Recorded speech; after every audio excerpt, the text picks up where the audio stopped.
하나님 말씀은 느헤미야 13장 1절 말씀부터 14절 말씀이 되겠습니다. 느헤미야 13장 1절 말씀부터 14절 말씀이 되겠습니다.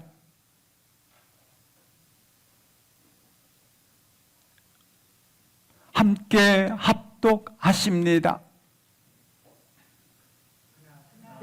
모세의 책을 낭독하여 암몬 사람과 모압 사람은 영원히 하나님의 총회에 들어오지 못하리니 이는 그들이 양식과 물로 영접하지 아니하고 도리어 발람에게 뇌물을 주어 저주하게 하였음이라. 그러나 우리 하나님이 그 저주를 돌이켜 복이 되게 하셨다 하였는지라. 백성이 이 율법을 듣고 곧 섞인 무리를 이스라엘 가운데에서 모두 분리하였느니라.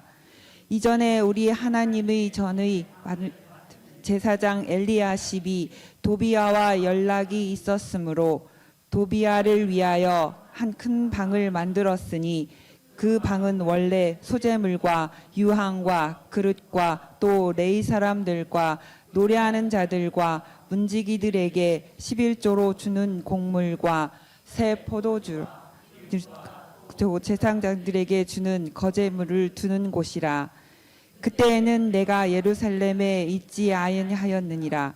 바벨론 왕 아닥사다 32년에 내가 왕에게 나아갔다가 며칠 후에 왕에게 말미암아 예루살렘에 이르러서야 엘리야십이 도비아를 위하여 하나님의 전뜰에 방을 만든 악한 일을 안지라. 내가 심히 근심하여 도비아의 세간을 그 방 밖으로 다 내어 던지고 명령하여 그 방을 정결하게 하고 하나님의 전의 그릇과 소재물과 유향을 다시 그리로 들여 놓았느니라.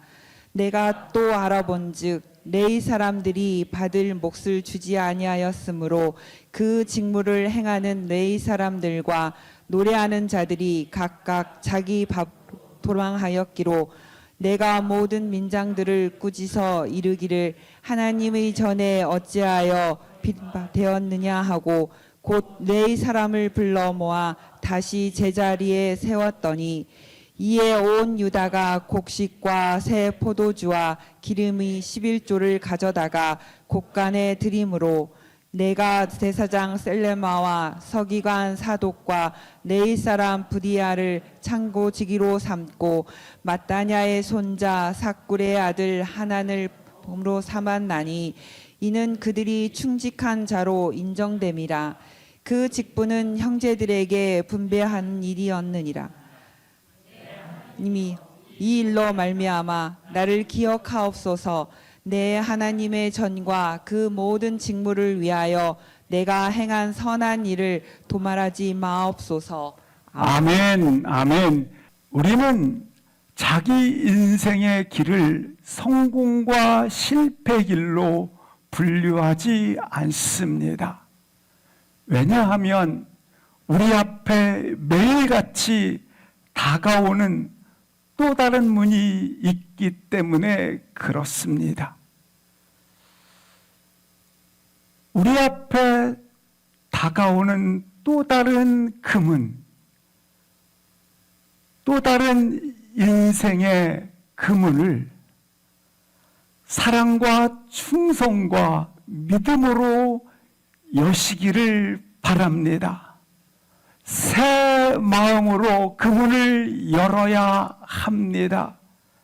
매일 새 문을 여는 갱신의 역사가 우리 안에 다시 한번 불타기를 기도합니다. 우리가 오늘 입사했다, 성공했다 하지만 그러나 우리 인생의 길은 그 성공의 길에서 또 다른 문을 만나게 된다고 하는 것입니다. 마지막 문이 열릴 때까지 이처럼 마침표가 끝나지 않았기 때문에 반드시 그 길을 믿음으로 열어야 한다고 하는 것입니다. 오늘 본문 속에서 이스라엘 백성들은 그들 앞에 다가온 그 문을 믿음으로 그리고 순종으로 열지 못해서 계속적인 반복적인 문제에 직면을 하게 되고 반복해서 실패하게 되는 것을 볼 수 있습니다. 그러나 느헤미야가 이 일을 해결하는 과정을 통해서 매일매일 평생의 선한 싸움을 싸우며 어떻게 걸어가야 되는지를 우리에게 말씀해 주고 있습니다. 오늘 매일매일 선한 싸움으로 다가오는 문들을 열고 걸어가시기를 주의 이름으로 축복합니다. 오늘 1절부터 3절 말씀을 보시겠습니다. 1절부터 3절 말씀에 보면 그날에라는 말씀이 있습니다. 이 그날은 이전에 있었던 일을 지금 다시 언급을 하는 것입니다. 수문광장에서 어떤 일이 있었습니까? 수문광장에서 성벽 봉헌식을 하는 그날, 감사하게 암몬 사람, 모압 사람을 영원히 하나님의 총위에 들어오지 못한다고 하는 이방인 축출 사건이 있었습니다. 그리고 수문광장에서 성벽 봉헌식이 있는 그날, 이스라엘 백성들은 자신의 죄를 깨닫고 하나님 앞에 통회하며 자복하며 눈물의 회개를 그들이 결단하게 됩니다. 그리고 그 결단한 그들의 고백 위에 그들은 인을 줬고 그리고 맹세를 하는 사건을 그날이라고 표현을 해줍니다. 그리고 나서 12년의 시간이 이제 지나서 유다에서 예루살렘에서 총독으로 재임했던 느헤미야는 다시 그가 머물렀던 바로 수산궁의 아닥사스 왕에게 돌아가게 됩니다. 그가 돌아가서 약 2, 3년 정도 수산궁에서 머무르다가 다시 한번 얼마간의 왕으로부터 제가를 받아서 다시 뜨거운 사랑과 그리고 애타는 마음으로 예루살렘 총독으로 다시 부임을 하여 돌아오게 되었다라고 말씀을 하고 있습니다. 4절, 5절을 합독 보시겠습니다. 4절, 5절에 보시니까 돌아왔는데 느헤미야가 이제 수산궁에서 얼마간의 시간을 보내다가 본국 예루살렘에 돌아왔을 때 이스라엘 백성들이 직면한 것은 거룩한 불이 다 꺼져 버렸다고 하는 것입니다. 수산궁에 있었던 그들의 회개운동, 말씀운동, 기도운동, 이 믿음의 불이 다 꺼져 있었다고 하는 것입니다. 다 꺼져서 그들이 다시 옛 모습으로, 옛 시절의 모습으로 되돌아갔다라고 하는 것입니다.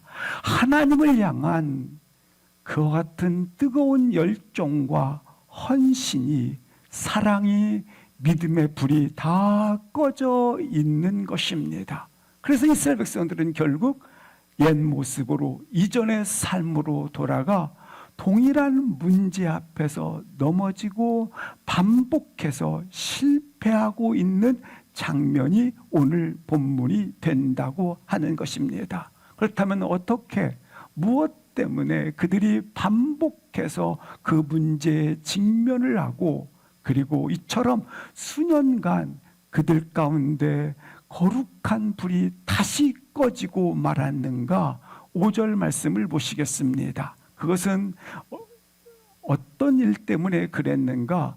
도비아를 위하여 큰 방, 하나님의 성전 가운데 도비야를 위하여 하나님의 큰 집, 하나님의 집이 도비야를 위하여 큰 방을 만들어 주었다고 하는 것입니다. 이 도비야는 분명히 이스라엘 민족에 있어서 가장 원수 가운데 해당되는 축출된 모압 이방인이 되겠습니다. 그런데 그 모압 이방인의 지도자를 예루살렘의 가장 본질, 가장 핵심이 되는 그 성전의 큰 방을 만들어 주었다고 하는 것입니다.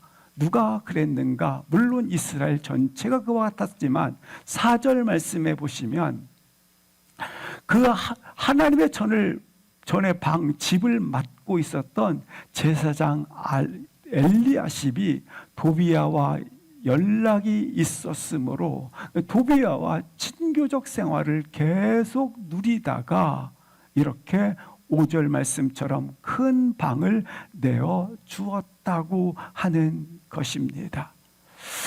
이 큰 제사장 엘리야십이 도비야와 아주 친밀한 관계를 유지하다가 그에게 하나님의 성전에 가장 큰 방을 그에게 내어 주었습니다. 그러자 어떤 일이 그에게 발생을 하고 있습니까? 5절 말씀에 보니까 이렇게 기록되어져 있어요. 5절 말씀에 도비야에 가지고 있었던 소재물과 그 노래하는 문지기 곡물과 10의 1조와 이 헌물들이 원래는 하나님을 위하여 채워져 있던 것들이 다 밖으로 다 이렇게 몰아내지고 도비야의 모든 큰 방에 다 이것들이 들어온 거예요. 도비야의 것들이. 하나님의 거룩한 11조와 헌물을 놓아두던 그 방에다가 이처럼 도비야의 모든 기구들이 들어와 그 자리를 차지하였다고 하는 것입니다. 이걸 보면서 숨은 광장에서의 영적인 부흥이 영원할 수 없구나 라고 하는 것입니다. 그러므로 우리 사랑하는 성도 여러분, 영적인 부흥은 오늘 또 일어나야 하는 것입니다. 영적인 부흥은 내일 옛날 것 그대로를 그냥 가지고 있는 것이 아니라 영적인 부흥은 오늘 다시 우리 가운데 일어나기를 기도합니다. 그리고 또 하나 볼 수 있는 것, 도비야의 성벽 공사는 분명히 막지 못했습니다. 느헤미야가 성벽 공사를 할 때 도비야는 막지 못했지만 아직까지 도비야는 포기하지 않고 이렇게 하나님의 사람들에게 그 방에 큰 방에 들어가서 본인이 지휘관이 되고 싶어하고 주인이 되고 싶어하는 것을 멈추지 아니한다고 하는 것입니다. 우리는 분명히 숨은 광장에 이와 같은 영적인 부흥으로 그리고 성벽 낙성식을 통해서 아름다운 완성을 이루었다고 생각을 했습니다. 그러나 오늘 본문 속에서 시간이 지나면서 다시 옛 모습으로 다시 옛 제자리로 돌아가고 있는 그와 같은 이스라엘 민족의 영적인 상황을 보고 있는 것입니다. 결국 이처럼 하나님의 집에, 하나님의 성전에 도비야를 위하여 큰 방을 내주고 말았다고 하는 것입니다. 도비야의 전략이 있지 않겠습니까? 도비야, 분명히 성벽 공사는 맡지 못했지만 그러나 오늘 그는 성벽의 가장 하나님의 집의 가장 본질, 가장 핵심의 침투에 들어왔다고 하는 것입니다. 하나님의 집에 성벽 공사는 분명히 맡지 못했어요, 도비야가. 하지만 그는 그의 새로운 전략을 통해서 이처럼 가장 중요한 핵심, 가장 본질의 침투에 들어와 있는 것입니다. 하나님만을 위한 하나님의 성전에 그가 자기 공간을 만들고 있는 것입니다. 철저하게 하나님의 영광문을 위한 그 구별된 공간 안에 도비아의 공간이 공존하고 있다고 하는 것입니다. 어떻게? 이스라엘 백성의 철천지 원수인 그가 하나님의 성전의 큰 방을 차지할 수 있었을까입니다. 우리가 마치 그 2016년 중국 보고서에 만리장성이 붕괴되고 있다라는 보도가 한참 진행이 됐습니다. 인류 최대의 건축물, 불가사의한 견고한 건축물. 최소 학자들에 의하면 이 벽돌이 1억 개 이상이 그렇게 쌓아졌다고 합니다. 촘촘히 작은 벽돌로 이루어진 것입니다. 그런데 이 거대한 만리장성이 왜 붕괴 위험이 있었는가? 오랜 시간에 그가 비, 바람의 풍화작용에 의해서 넘어져가 붕괴되고 있을 것이라고 생각을 했지만 연구해 본 결과 만리장성의 벽돌을 주변 사람들이 하나하나 어떤 이는 그것을 여행의 기념품으로 9,000원에 팔기도 하고 어떤 이들은 자기 집에 기둥처럼 벽돌을 빼다 세우기도 하고 거대한 만리장성이 과연 어떻게 붕괴 위험을 가지게 되었는가? 그것은 벽돌 한 장 한 장 때문이라고 하는 것입니다. 우리 자신도 그렇습니다. 나 자신의 인생, 나의 삶, 공동체는 어떻게 세워졌습니까? 말씀 앞에 머무는 예배의 벽돌 한 장으로, 기도의 벽돌 한 장으로, 믿음과 순종의 벽돌 한 장으로 헌신과 그리고 우리 가운데 아름다운 드려짐에 이와 같은 하나님의 임재의 역사함으로 연결되어져서 이와 같은 나의 삶, 나 인생, 공동체의 모습들이 연결되어 세워진 것입니다. 따라서 이것은 어찌 보면 치명적인 실수 때문에 넘어지는 것이 아니라 나 한 사람의 기도 소리, 나 한 사람의 하나님 앞에 임재의 갈망들이 조금씩 무뎌짐이시면 그 나의 삶도 나의 공동체도 이처럼 무너지고 있다고 하는 것입니다. 오늘 본문의 말씀처럼 그렇습니다. 이거 하나 정도야. 그러나 그 하나 정도가 빠짐으로 말미암아 무너져 버린다고 하는 것입니다.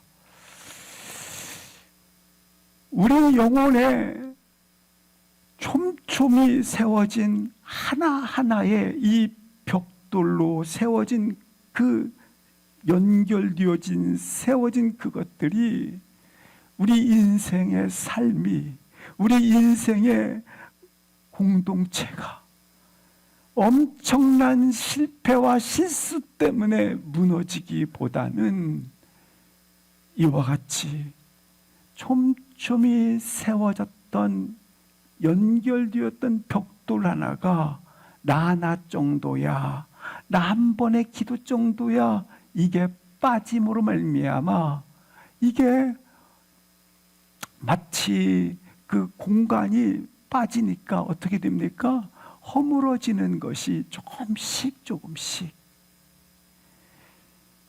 우리 가운데 영혼을 겸비한 일이 느슨해지면, 우리 가운데 기도와 겸손의 벽돌이 빠지면, 거룩과 성결의 벽돌이 빠지면, 하나님의 임재를 구하는 그 갈증, 그 갈망이 빠지면, 하나님의 임재의 처소, 그 자리를 구하는 그 자리가 빠지면, 그 빈 공간 안에 오늘 누가 차지하게 된다? 도비아가 거하는 공간으로 채워진다고 하는 거예요. 이 사실을 경계하셔야 돼요. 오늘 이 시간 다시 한번 하나님의 강력한 임재가 나의 인생의 삶에, 나의 인생을 향한 하나님의 말씀이 여러분의 내면과 영혼을, 아니 모든 영역을 장악할 수 있기를 주의 이름으로 축복합니다. 우리는 그럴 수 있어요. 이 시간 사소하게 생각하는 다른 생각, 잡념, 나의 컨디션의 흐름에 의해서 내가 자꾸 끌려가면 안 돼요. 나의 다른 사소한 생각, 잡념, 컨디션이 나를 이끌고 가면 100에 100% 도비아가 나의 영혼의 공간의 주인이 됩니다. 벽돌 하나하나 빠지는 것이 도비아의 공간으로 주어진다는 사실을 경계하십시오.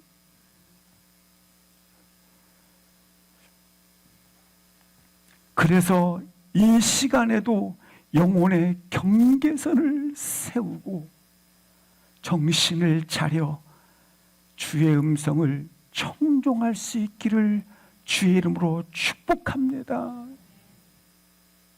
이 도비아는 오늘 또 자기의 공간을 만들기 위해서 수없이 기회를 엿보고 있어요. 그래서 내 속에 하나님의 공간은 골방으로, 그리고 도비아의 공간은 큰 방으로, 나의 영혼 속에 도비아는 이처럼 소리 없이 자기 영역을 확장시키고 있는 거예요. 코로나 한번 딱 주니까 너도 나도 다 도비아의 공간으로 다 영혼들을 장악해버리는,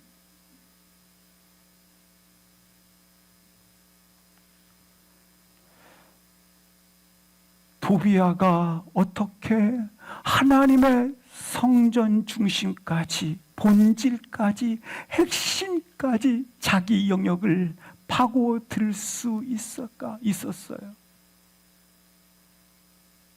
우리 중심, 우리 핵심, 그것까지, 본질까지 도비아가 어떻게?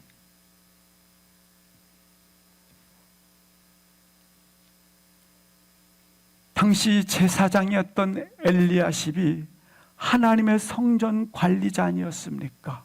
근데 도비아와 그가 친밀 관계를 이용해서 그가 큰 방을 내어줬는데 뭐 때문에 그랬을까요? 거래 때문에 그래, 거래 때문에.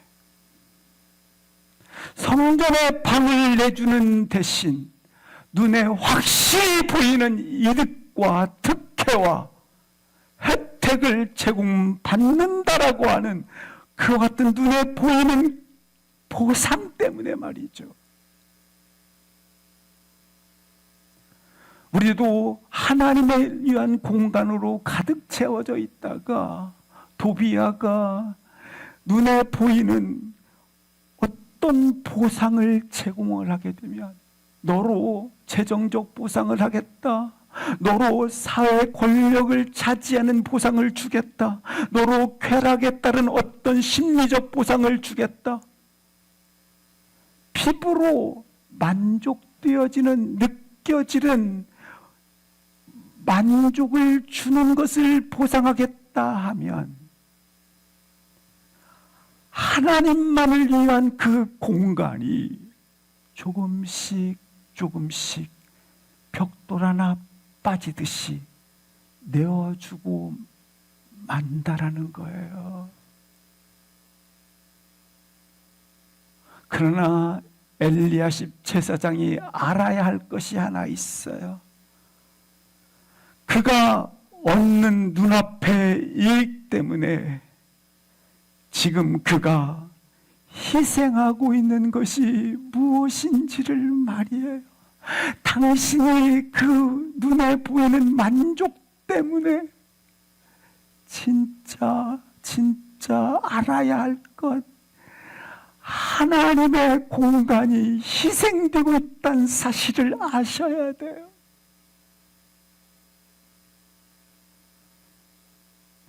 엘리야십이 거래를 위해서 도비야를 위한 방들을 주기 시작했어요. 그러나 엘리야십은 하나님을 위한 공간을 자꾸 희생시키는 것이죠. 도비야가 주는 어떤 이익을 얻기 위해서 하나님을 위한 삶을 희생하고 있다라는 사실을 기억하시기를 바랍니다. 그래요. 하나님이 주시는 믿음의 상을 얻을 것인가?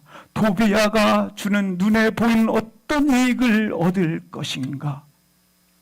하나님을 위해선 도비야가 주는 세속적 혜택과 보상을 희생해야 해요. 사랑하는 성도 여러분, 무엇을 희생하고 포기할 것인가의 선택은 결국 우리가 무엇을 사랑하고 열망하고 있는지를 보여주는 것입니다. 무엇을 희생하고 포기하고 계십니까? 도비야의 것입니까? 하나님의 것입니까? 하나님께서 주시는 믿음의 상을 쫓는 사람입니까? 아니면 세속에서 도비야가 주는 보상이십니까? 사랑하는 성도 여러분, 우리의 삶이 하나님을 위한 삶으로 자신을 구별하여 드릴 수 있기를 주의 이름으로 축원합니다. 우리 삶 전체가 어떤 타협 없이 주님의 임재하신 거룩한 성전이 되는 하나님의 사람들이 되기를 주의 이름으로 축원합니다.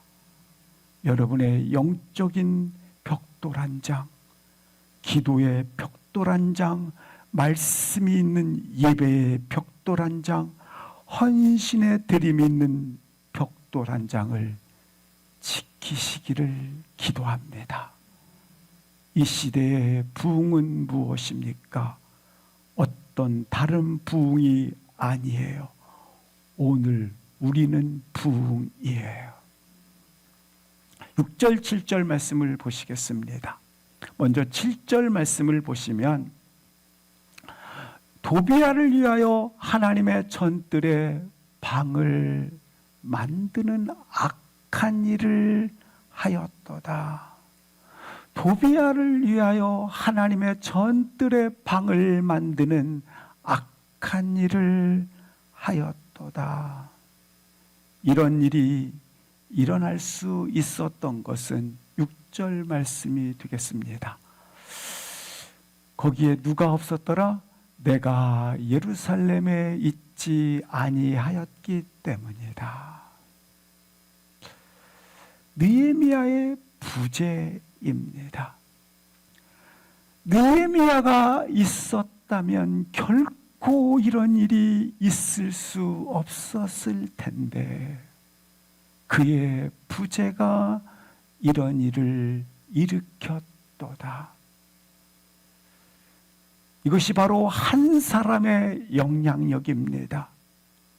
한 시대 속에 하나님의 역사를 나타내기 위해서 반드시 하나님 앞에 선 한 사람을 하나님이 찾고 있다라는 얘기예요. 영웅을 찾는 나라가 아니라 당신이 계속 하나님께 시선을 두고 있는 그 사람을 찾고 계시다고 말씀하고 있어요. 이 시대가 하나님의 전에 도비야를 위한 큰 집을 다 만들어 줬어요. 하나님의 집이 왜 도비야를 위한 집으로 뒤바뀌어졌나요? 왜 다른 목적, 다른 동기, 다른 가치로 하나님의 전이 채워져 있나요? 이 시대에 느헤미야가 없기 때문에, 있어야 될 느헤미야가 없기 때문에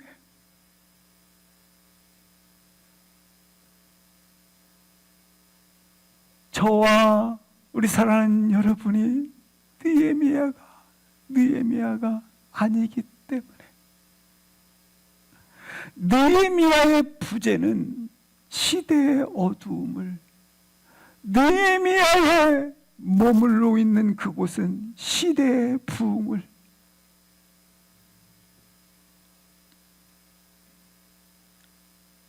이 한 사람을 찾습니다. 하나님 앞에 선 한 사람, 계속해서 하나님 마음을 추구하는 한 사람 말입니다.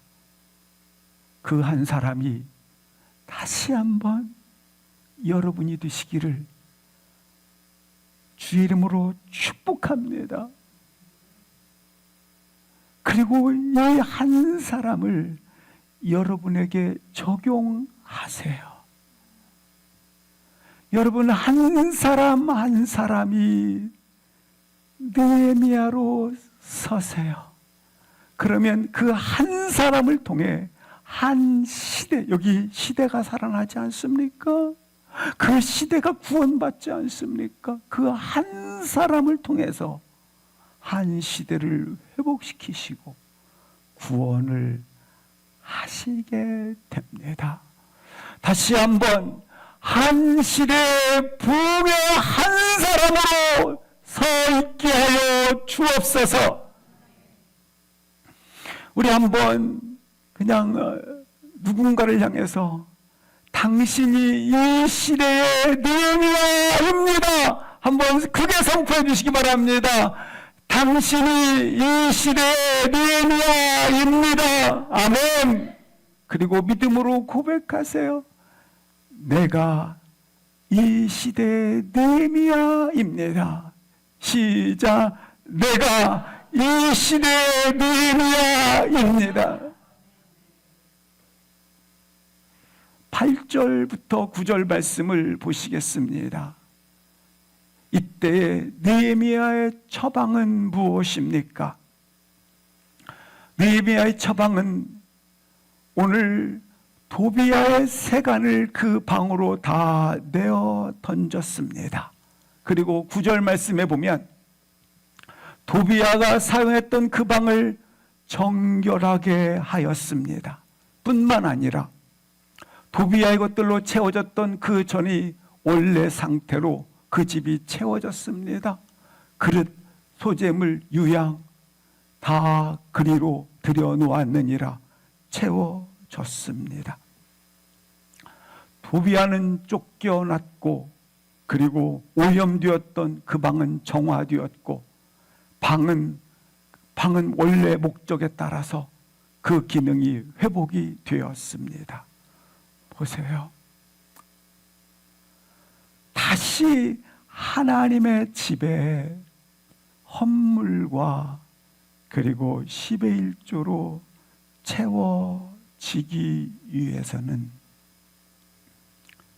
그리로 들여놓았느니라 들여놓기 위해서는 반드시 도비야의 세간들을 버려야 합니다. 마찬가지입니다. 이 시간 하나님의 것이 들어오기 위해서는 비워져야 하는 것처럼 하나님의 것으로 채워지기 위해서는 도비야의 것들이 비워져야 하는 것처럼 사랑하는 성도 여러분, 탐욕과 욕심 그리고 주의 뜻이 아닌 것들에 대해서는 다 그 세간들을 버리세요. 먼저 비워야 해요. 여러분이 가지고 있는 불안과 두려움과 근심을 먼저 내려놓아야 평안이 옵니다. 마찬가지로 근심, 걱정의 보따리를 주님 앞에 풀어놓으세요. 그때 안심이 오고 소망이 찾아옵니다. 내려놓지 아니하면 하나님의 방과 도비야의 방이 더 큰 방을 차지하고 두 개가 뒤섞여 있게 됩니다. 사랑하는 성도 여러분, 도비야의 마음으로 채워진 나의 영혼과 나의 내면의 공간을 먼저 청소하는 거예요. 먼저 그의 세간을 던져 버리세요. 인생 속에 도비야의 것을 버리세요. 그 다음에 하나님의 것으로 들어오게 됩니다. 하나님의 것이 오늘 제자리를 찾아 들어가지 않습니까? 그때 하나님의 것들이 제자리로 채워지고 하나님의 것들이 채워졌다는 말은 하나님의 영광이 그곳에 채워졌다라는 걸 말하는 거예요. 느헤미야 이와 같이 세간의 모든 것들을 던져버린 것은 즉각적이었어요. 밖으로 내던졌을 때에 모든 방을 정결케 하고 내던졌을 때 고민하거나 갈등하지 않았어요. 도비야를 몰아내는 그 일은 즉각적이었어요. 계산이 필요 없다라는 겁니다. 계산이 필요한 일이 아니라는 거예요. 자신이 이 도비야, 지금 그는 정치적 힘을 가진 자요, 모압 족속이었기 때문에 그는 모든 해를 입힐 수 있는 그와 같은 군사적 힘을 가진 자입니다. 그러나 그의 모든 세간을 던져버린 것은 그가 위협을 당할 수 있고 해를 입을 수도 있고 그리고 그가 이득되는 모든 것들 계산하지 않았어요. 사랑하는 성도 여러분, 오늘 때로는 하나님의 곳간 안에 하나님의 영광을 채우는 것이 분명하다면 손익계산을 따지지 마십시오. 즉시로 채우시기를 주의 이름으로 기도합니다. 사랑하는 성도 여러분, 하나님이 가르쳐 주신 믿음의 방법으로 인생의 길을 나서시기 바랍니다. 오직 하나님께만 반응하세요. 너무 세상 것 거기에 매달려서 계산하지 마시고 내 인생의 손익계산이 아닌 오직 하나님이 기뻐하시는 일을 선택하며 가겠다고 각오하세요. 하나님으로부터 오는 믿음의 상이 있습니다. 이 길을 걸어갈 때 과감하게 결단할 수 있는 이유는 그 길에는 반드시 절대적인 보상이 있기 때문에 그렇습니다. 우리가 믿음의 선택 때 자꾸 손익계산서를 내려놓는 연습을 하셔야 돼요. 하나님부터 오는 믿음의 상을 의식하세요. 하나님부터 오는 이 상, 자꾸 손익계산서에만 미련을 가지면 믿음의 길을 걸어갈 수가 없어요. 내려놓으시고 먼저 하나님으로부터 오는 믿음의 상을 더 먼저 기억하세요. 도비아로 인해 잃어버린 것 생각지 말고 하나님으로부터 채워질 것을 생각하는 믿음 말이죠. 이 믿음을 가지기를 주의 이름으로 축원합니다. 사랑하는 성도 여러분, 우리는 분명히 말씀을 우리가 붙들고 살고 있지 않습니까? 말씀을 붙들고 살고 있으면 이 말씀이 나를 인도하고, 이 말씀이 나를 보상하고, 이 말씀이 나를 붙들고, 이 말씀이 나를 가르치는 거예요.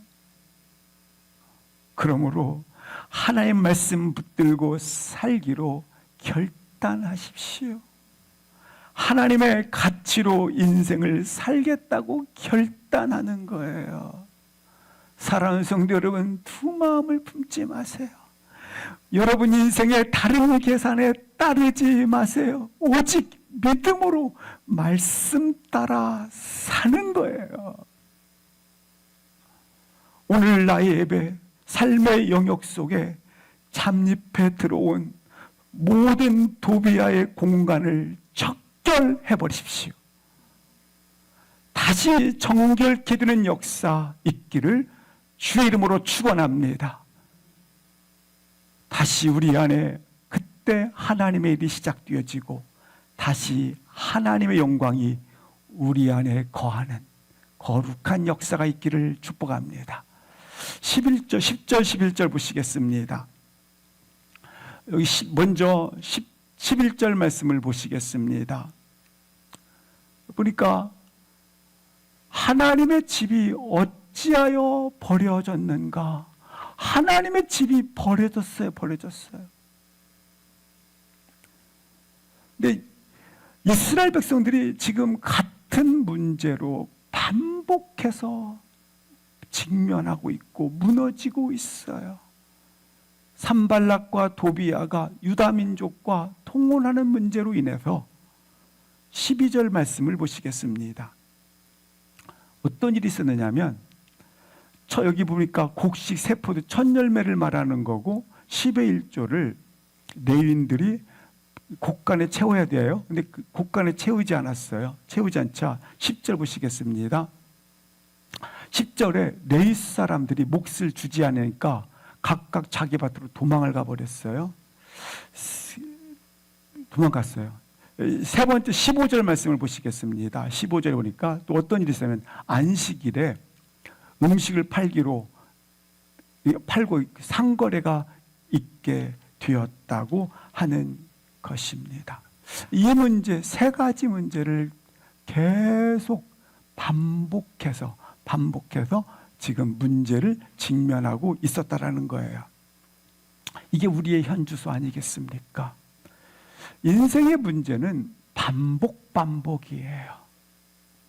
인생의 문제는 돌고 돌아요. 끊임없이 괴롭히는 그 문제가 반드시 누구든지, 여기 이스라엘 백성들도 반복이지 않습니까? 우리 인생도 그래요. 신앙의 길도 그래요. 왜 또 그런 문제에 걸려 넘어졌어. 이제 끝나야지. 끝나지질 않아요. 끈질기게 괴롭혀서 그 문제에 반복.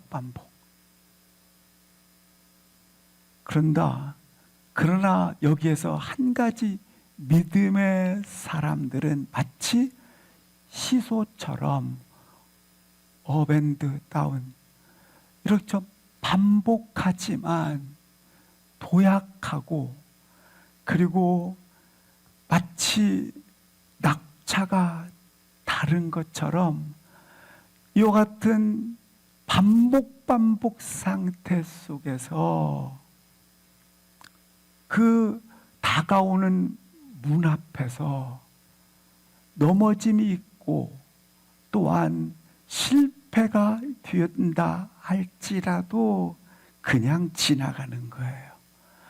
그 문제 앞에서 걸려지면 거기에 주저앉지 마시고 다시 일어나 가는 거예요. 어디를 향해서? 낙차가 있어요. 그때 성숙과 그리고 성장을 향해서 가는 것이지 믿음의 그리스도인도 같은 문제에 반복하는 것은 모두에게 있다라는 거예요.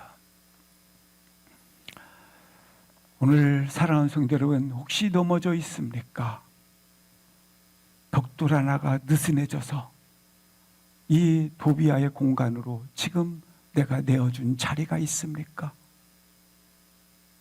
우리의 실패 다시 일어나 가시기를 주의 이름으로 축복합니다. 아멘. 23절 24절 말씀을 보시겠습니다. 거기 보니까 지금 느헤미야가 개혁을 하고 있는 중이지 않습니까? 그때에 개혁하고 있는 그때에 다시 유다 사람들이 이방인들을 맞이해서 결혼을 하는 거예요. 통혼하는 거죠.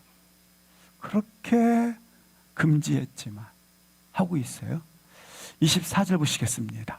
또한 어떤 일이 있었느냐? 그때에 그들의 자녀가 아스돗 방언은 절반쯤 하여도 유다 방언은 못하니 무슨 말입니까? 이방인의 언어는 알아도 자기 민족의 언어를 절반 이상이 몰라. 히브리어로 성경을 써야 되고 읽어야 되는데 히브리어인 자기 지방 언어를 쓰고 읽지를 못해요. 한마디로 말하면 자녀들이니까 다음 세대가 아닙니까? 다음 세대가 유다 민족의 언어를 잃어버렸다라고 하는 거예요. 이 언어는 사유체계이고 동시에 사고체계가 아니겠습니까? 따라서 이와 같은 부모들의 그와 같은 유산들을 자녀들이 잊어버렸다, 몰랐다, 그들 전승받지 못했다, 전달되지 않았다라는 것을 말하는 겁니다. 다른 말로 말하면 부모의 신앙교육을 받지도 못했고 신앙교육을 그들이 받지도 않았을 뿐만 아니라 그들 것으로 받아들이지도 않았다라는 걸 말하고 있는 거예요. 그러니까 어떻게 됐습니까? 생활 양식과 가치관이 이미 우리 자녀들이 이방 사람들과 세속화와 똑같이 생각하고 똑같이 말하고 가치관과 기준이 똑같다라는 거예요. 이것이 바로 신앙의 단절입니다. 우리 때의 신앙과 그 후손의 신앙의 단절이 이루어지게 됐어요.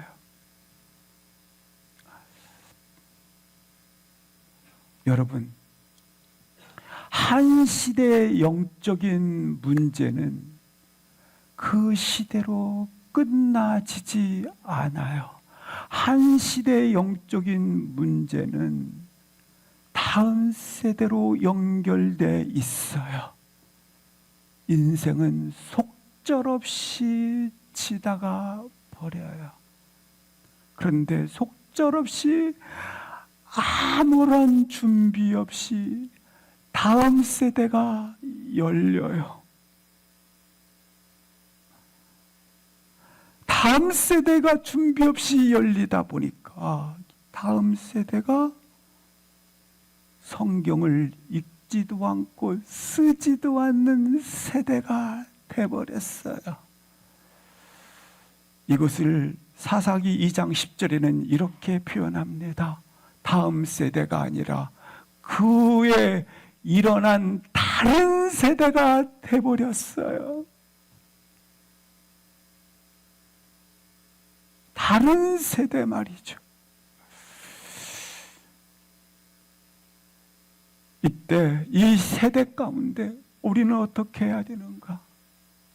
느헤미야가 어떻게 했는지를 보면서 느헤미야를 그가 444년에 활동을 했기 때문에 지금 2024년이지 않습니까? 2000년 플러스 하면 약 2500년 전에 느헤미야지만 오늘 느헤미야예요, 우리가. 그럼 어떻게 해야 되는가? 25절을 한번 합독하시겠습니다. 25절. 우리 같이 한번 합독하시겠습니다. 시작. 내가 그들을 책망하고 저주하며 그들 중 몇 사람을 때리고 그들의 머리털을 뽑고 이르되 너희는 너희 딸들을 그들의 아들들에게 주지 말고 너의 아들들이나 너희를 위하여 그들의 딸을 데려오지 아니하겠다고 하나님을 가리켜 맹세하라 하고. 느헤미야는 성벽 공사 때에 그 위협을 가하고 조수를 할 때도 마음의 평정심을 잃지 않았어요. 그리고 공동체가 분열의 위기와 그리고 위험한 상황에 처해 있을지라도 리더의 그와 같은 품격의 자세를 잃어버리지 않았어요. 그런데 지금은 이 상황이 딱 되니까 다음 세대가 다른 세대가 되는 그와 같은 직면에 처하니까 어떻게 했어요? 여기 책망하고 저주했다는 건 저주를 퍼부었다라는 거예요. 그리고 몇 사람을 때렸어요. 그리고 머리털을 뽑아버렸어요. 아니 이처럼 극단적인 모습을 보여. 느헤미야가 다른 때는 평정심도 잊지 않고 품격의 리더의 자세를 가졌는데 이 상황이 되니까 다음 세대가 다른 세대로 넘어가는 세대가 되니까 이 상황 속에서 느헤미야는 저주를 퍼붓고 몇 사람을 때리고 머리털을 뽑아버리는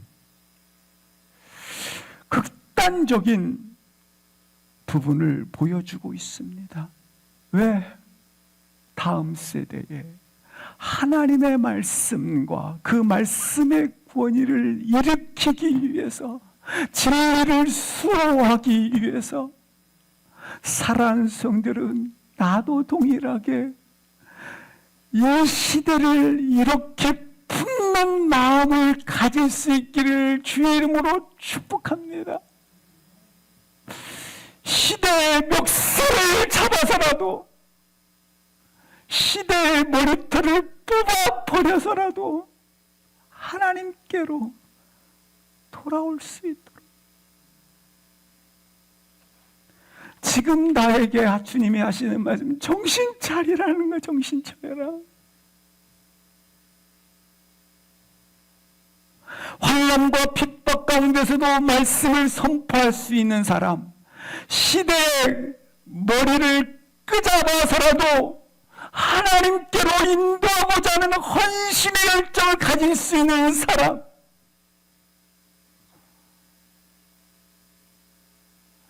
나 이런 극단적 얘기를 듣고 극단적 주의자라고 듣고 싶지 않은데요. 그래도 예수 앞에 자신을 헌신할 수 있는 사람이 필요한 거예요.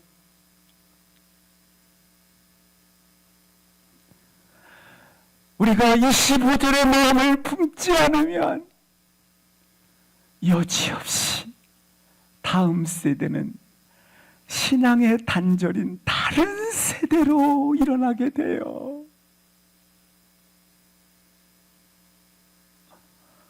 우리 그 시대 사람으로 여러분, 우리 이방 사람의 세계관과 가치관에 대해서는 너무너무 잘 알고, 이방 사람의 가치관과 언어를 너무너무 잘 아는 우리 다음 세대들, 하나님의 나라와 기준과 가치와 언어를 다 상실해버려서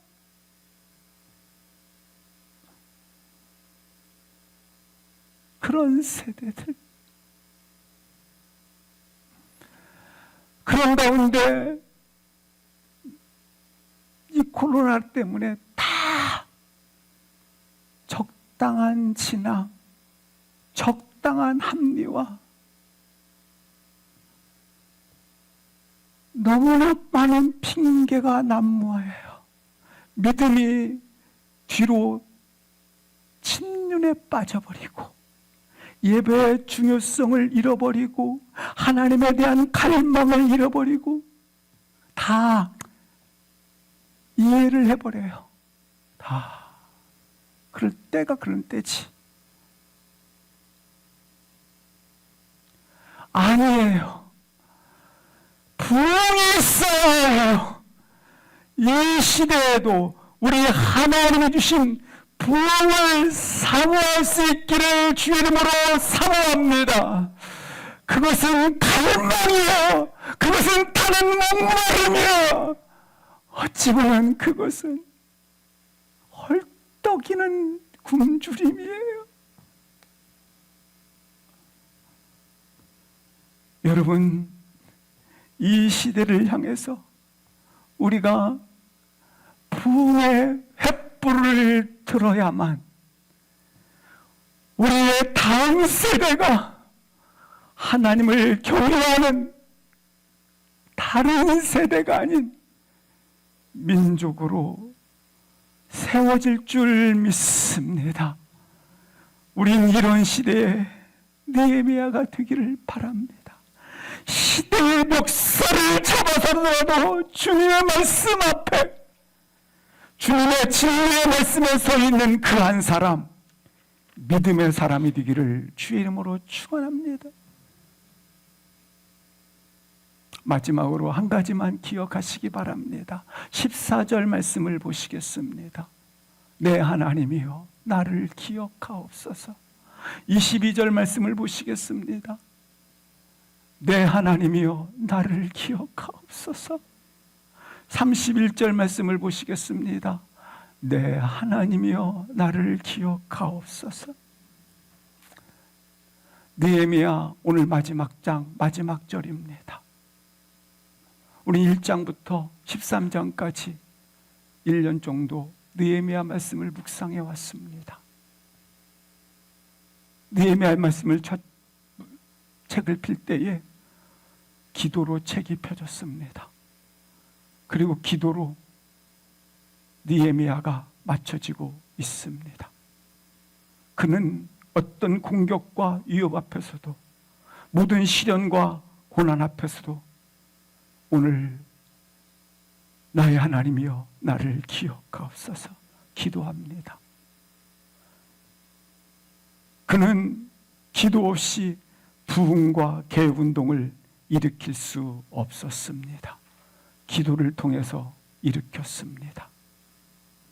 사랑하는 성도 여러분, 모든 일에 기도로 인치세요.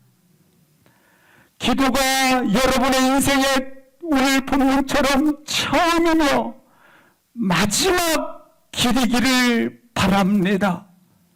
기도가 모든 일의 시작되는 열쇠요, 모든 일을 지키고 잠그는 자물쇠가 되기를 바랍니다.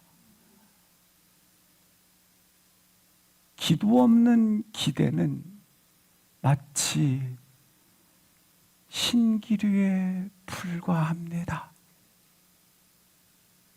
모든 뜻을 정한 것과 계획을 세운 것들이 기도 없는 그곳은 헛된 것이 됩니다. 기도 없는 모든 우리들의 세워진 것들은 모래 위에 세워진 것과 같아서 방금 허물어집니다. 기도 없는 겉은 화려할 수 있지만 금세 추해집니다. 우리 인생에 기도가 없으면 밀려오는 것이 있어요. 불안, 두려움, 걱정. 우리의 기도에 무릎을 꿇으면 거기서 인생의 새날이 창조됩니다. 우리가 기도에 무릎을 꿇고 그 아래 있으면 나의 미래가 조성됩니다. 우리가 기도의 무릎으로 서 있으면 하나님이 주시는 평안과 기쁨이 밀려옵니다. 우리가 기도의 무릎으로 새로운 변화를 일으킬 수 있다는 사실을 신뢰하시기를 바랍니다. 기도의 무릎 아래서 새로운 세계가 느헤미야에게 열렸고, 기도의 무릎 아래서 기적의 세계가 닫혔습니다. 사랑하는 성도 여러분, 기도로 여러분의 인생에 하나님의 역사를 여러분의 인생에 쓰세요. 기도의 펜으로 그렇게 여러분의 삶에 촘촘히 하나님의 은혜와 기적의 역사를 기록하세요. 이것이 진짜 인생입니다. 그런 축복이 있기를 기도합니다. 우리 함께 일어나셔서 함께 통성으로 기도하시겠습니다. 합심해서 통성으로 기도하시겠습니다.